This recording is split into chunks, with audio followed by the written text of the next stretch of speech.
जय हिंद। आइए आज हम समझते हैं वायुदाब पेटी के बारे में। एक बहुत बड़ा चैप्टर है। इसके बाद हम लोग पढ़ेंगे पवन के बारे में। तो आइए आज हम देख लेते हैं वायुदाब पेटी के बारे में। अब वायुदाब पेटी क्या होती है इसके बारे में समझते हैं। ग्लोब पर जो है विभिन्न प्रकार से वायु का जो है दाब पड़ता है। कहीं जो है वायु ऊपर उठती है तो कहीं पर वायु का प्रेशर पड़ता है ग्लोब पर, तो इसी को हम वायुदाब बोलते हैं। और पेटी उसे कहते हैं जब किसी स्थान पर अधिक प्रेशर पड़ता है तो उसे हम पेटी बोल देते हैं। जैसे नहीं गाँव में कहते हैं या यादव बेल्ट है या पंडित जी बेल्ट है या इंडस्ट्रियल बेल्ट है। बेल्ट में क्या होता है, इंग्लिश में बोलें तो बेल्ट, हिंदी में बोलें पेटी बोलते हैं। तो ये इसे हम वायुदाब की पेटी बोलते हैं। जहाँ पर जो है ग्लोब पर जहाँ पर अधिक मात्रा दूरी में जो है हवाओं का नीचे गिरना या फिर ऊपर उठना जो है, इसी को जो है हम लो प्रेशर हाई प्रेशर में गिरती हैं हवाएं उठती हैं, तो इसी को जो हम वायुदाब पेटी के नाम से जानते हैं भैया। तो आइए आज हम देख लेते हैं। पृथ्वी पर कुल 7 जगह ऐसी है जहाँ पर जो है हवाओं का जो है हवाओं में अंतर परिवर्तन पाया जाता है। तो इसलिए 7 वायुदाब की पेटियाँ पृथ्वी पर पाई जाती हैं। तो आइए देखते हैं भैया कौन कौन सी। यदि सबसे पहले देखें तो दक्षिणी ध्रुव और उत्तरी ध्रुव, ये तो मान लीजिए फिक्स है। इसके बाद हम देखें सबसे पहले तो ये जो डॉट डॉट रेखा जो दिख रही है भैया, इसे हम काल्पनिक रेखा कहते हैं। और हिंदी में हम उसे बोलें तो हम इसे भूमध्य रेखा के नाम से जानते हैं, क्योंकि पृथ्वी के बीचों बीच से यह डॉट लाइन गई है जिसे हम भूमध्य रेखा के नाम से जानते हैं। भौगोलिक दृष्टि से देखें तो हम विषुवत रेखा के नाम से जानते हैं। इंग्लिश में देखें तो इक्वेटर के नाम से जानते हैं या 0 डिग्री लाइन के नाम से भी जानते हैं हम इस रेखा को। तो इतनी रेखा का नाम जो है इस विषुवत रेखा का ही नाम है। इसके बाद देखें तो विषुवत रेखा से जो है 5 डिग्री दक्षिण और विषुवत रेखा से 5 डिग्री उत्तर, यानी विषुवत रेखा से ही, विषुवत रेखा है 2 गोलार्धों में जो है पृथ्वी को बांट देती है, एक उत्तरी गोलार्ध और नीचे दक्षिणी गोलार्ध। ये हम दक्षांश और देशांतर में आपको बताए हुए हैं। तो जो विषुवत रेखा से जो है 5 डिग्री ऊपर 5 डिग्री नीचे जो क्षेत्र है, इसे जो है हम विषुवत रेखीय क्षेत्र बोलते हैं। विषुवत रेखीय क्षेत्र अब बोलते हैं। अब यहाँ देख लीजिए जो शांत क्षेत्र है यह 5 डिग्री ऊपर माने नॉर्थ से 5 डिग्री साउथ तक पाया जाता है। अब इसे हम डोल्ड्रम या शांत क्षेत्र भी कह देते हैं। डोल्ड्रम या शांत क्षेत्र क्यों कहते हैं? क्योंकि जो है भूमध्य रेखा पर जो है सूर्य का प्रकाश जो है लंबवत पड़ता है, यानी सबसे अधिक प्रकाश यदि पृथ्वी के ग्लोब पर कहीं पड़ता है तो यही 5 डिग्री पर पड़ता है। यानी विषुवत रेखा से 5 डिग्री उत्तर 5 डिग्री जो दक्षिण सूर्य का प्रकाश जो है बहुत अधिक मात्रा में पड़ता है। इसलिए यहाँ की हवाएं जो होती हैं, हवाओं को सूर्य का प्रकाश जो है वह गर्म कर देता है। तो आप लोग केमिस्ट्री वगैरह में पढ़े होंगे कि जिस पदार्थ को गर्म किया जाता है तो उसके अणु जो हैं वह दूर दूर चले जाते हैं। तो हवा के अणु जो हैं वह दूर दूर चले जाते हैं, और जब दूर दूर चले जाते हैं तो हवा जो है हल्की हो जाती है। तो जब हवा हल्की हो जाती है तो ओरिएंटल यानी क्षैतिज न चल करके वह सीधा ऊपर की तरफ उठ जाती है और वह ऊपर चली जाती है। तो जब वह ऊपर चली जाती है तो यहाँ का जो क्षेत्र होता है वह शांत क्षेत्र बन जाता है। तो इसी जो है क्षेत्र को जो हम शांत क्षेत्र बोलते हैं तथा भौगोलिक भाषा में हम डोल्ड्रम का नाम देते हैं भैया। तो अब आप लोग जान गए होंगे कि 0 डिग्री जो रेखा है विषुवत रेखा, उससे 5 डिग्री ऊपर और 5 डिग्री नीचे के क्षेत्र को हम डोल्ड्रम यानी शांत क्षेत्र के नाम से जानते हैं। इसके बाद यदि 10 डिग्री की बात करें,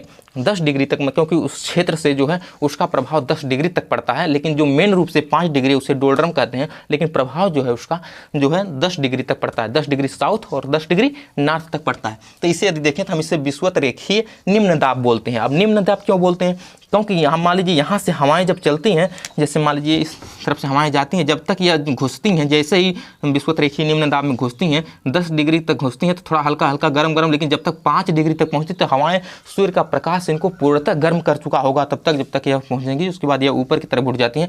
इसलिए यहाँ पर डोल्ड्रम पूर्ण रूप से पाया जाता है। लेकिन 10 डिग्री ऊपर से 10 डिग्री नीचे तक जो है इसे हम विषुवत रेखीय निम्न दाब बोलते हैं, क्योंकि जब हवाएं यहाँ से ऊपर उठ जाती हैं तो इसे हम निम्न दाब का रूप दे देते हैं, निम्न दाब का नाम दे देते हैं। इसके बाद यदि हम बात करें तो आइए देखते हैं हम 30 से 35 डिग्री साउथ और 30 से 35 डिग्री नॉर्थ को क्या कहते हैं? हम इसे कहते हैं उपोष्ण उच्च दाब। अब यहाँ पर कहीं कहीं हम हाई प्रेशर लिखें, जैसे देखिए यहाँ पे हाई प्रेशर लिखे तो हाई, एचपी का अर्थ होता है हाई प्रेशर, एचपी का अर्थ होता है हाई प्रेशर, एलपी का अर्थ होता है लो प्रेशर के नाम से जानते हैं। अब जो उपोष्ण उच्च दाब है 30 से 35 डिग्री नॉर्थ और 30 से 35 डिग्री साउथ, अब यहाँ से देखा जाए तो यह 30 से 35 डिग्री साउथ है और यह 30 से 35 डिग्री नॉर्थ है। हम इसे जो है क्या बोलते हैं? इसे हम बोलते हैं उपोष्ण उच्च दाब। क्या बोलते हैं? उपोष्ण उच्च दाब के नाम से जानते हैं। तो आइए देखते हैं क्यों यहाँ पर उपोष्ण उच्च दाब होता है, यह भी हम समझते हैं।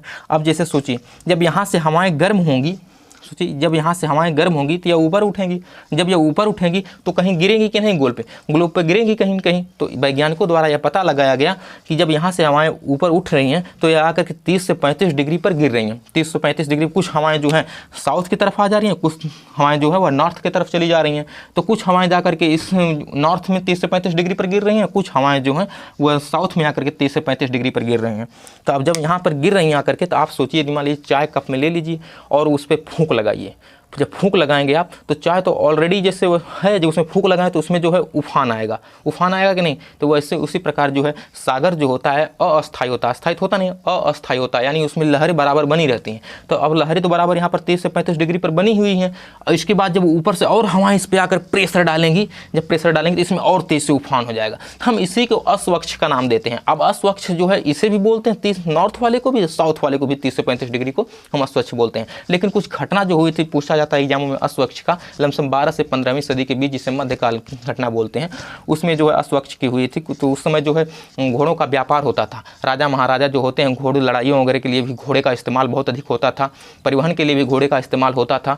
तो उस समय घोड़े का व्यापार होता था। तो मध्यकालीन में एक जो है नाव की सहायता से घोड़ा ला रहा था। तो जैसे ही इसमें आया, तब जिसे यहाँ से मान लीजिए जैसे चला, इस चलते चलते इसमें मान लीजिए अचानक वो प्रवेश कर गया, और जब इसमें प्रवेश किया तो उस घोड़े की घटना यहीं पर हुई थी, दक्षिणी गोलार्ध में ही मुख्य रूप से हुई थी। तो जैसे इसमें घुसा था, जिसमें बाहर से हवाएं तो इसकी थी, सागर तो मान लीजिए ऊपर नीचे हो ही रहा था, लेकिन जब ऊपर से और हवाएं आई, प्रेशर, तो इसमें उफान आ गया। और जैसे ही आया तो इसमें घबरा गया और इसकी नाव डूबने लगी। तो यह क्या किया, अपना चारा वारा वगैरह फेंक दिया, फिर धीरे धीरे घोड़ा फेंक दिया, जितने घोड़े थे घोड़ों को फेंक दिया। उसके बाद साइज संयोग से इसकी जो है नाव जो है इस साइड निकल गई, इस तरफ। तो जब निकल गई तो ओह, आज तो हमने घोड़ा फेंक ही दिया, नहीं फेंका रहता तो आज निकल ही लिए होते, ऐसा बोला।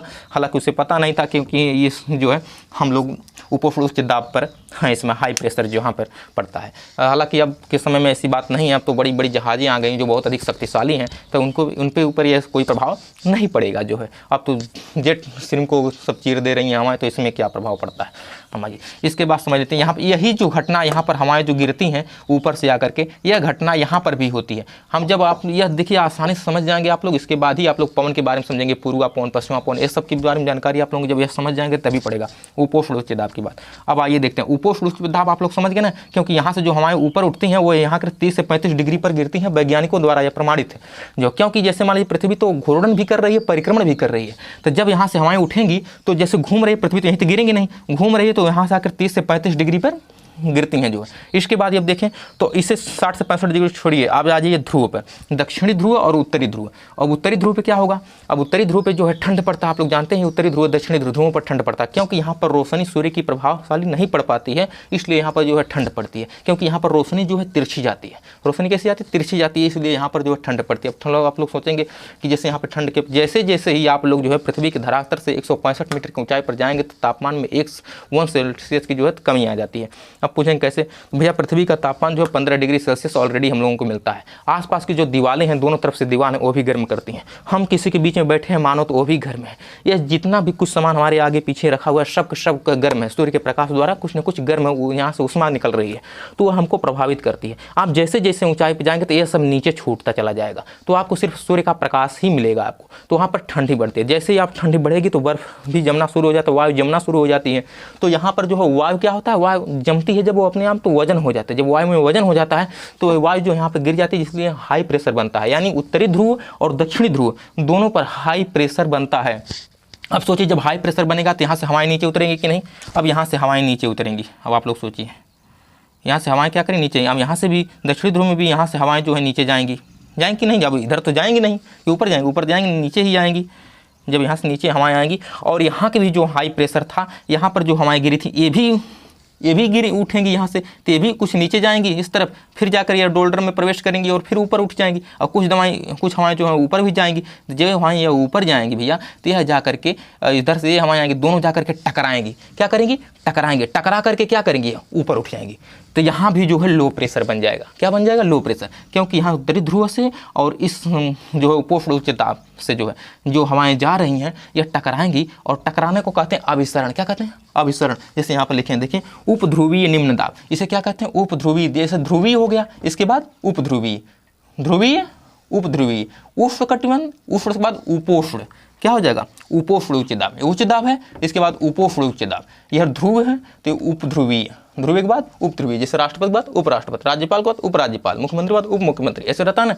इसी प्रकार जैसे उत्तरी ध्रुव है तो हाई प्रेशर है यहाँ पर ना, तो उत्तरी ध्रुव, तो इससे क्या क्या बोलेंगे, उपध्रुवीय। क्या बोलेंगे, उपध्रुवीय। या उष्ण है तो क्या बोलेंगे, उपोष्ण बोलेंगे। तो इस प्रकार जब यहाँ से हवाएं आएंगी और यह भी हवाएं ऊपर से जाएंगी तो यहाँ पर जाके वायु का क्या होगा, उपध्रुवीय निम्न दाब पर 60 से 65 डिग्री पर पड़ता है तो वायु का अभिसरण होता है। क्या होता है, अभिसरण। अभिसरण का अर्थ होता है टकरा कर नीचे उतरना, यानी टकरा करके जो हवाएं होती हैं वो ऊपर चली जाती हैं।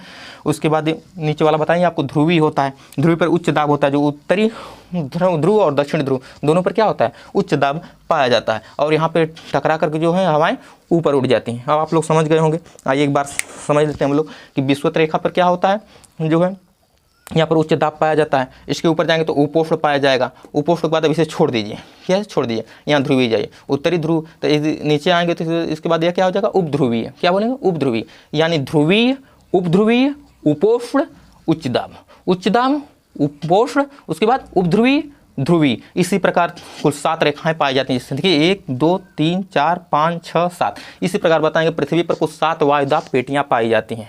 हम आशा करते हैं आप लोगों को बहुत अच्छी तरीके से आ गया होगा, और आप लोग जो है इसे स्क्रीनशॉट भी लेना चाहे तो ले लीजिए। मिलते हैं अगली वीडियो में, तब तक के लिए धन्यवाद।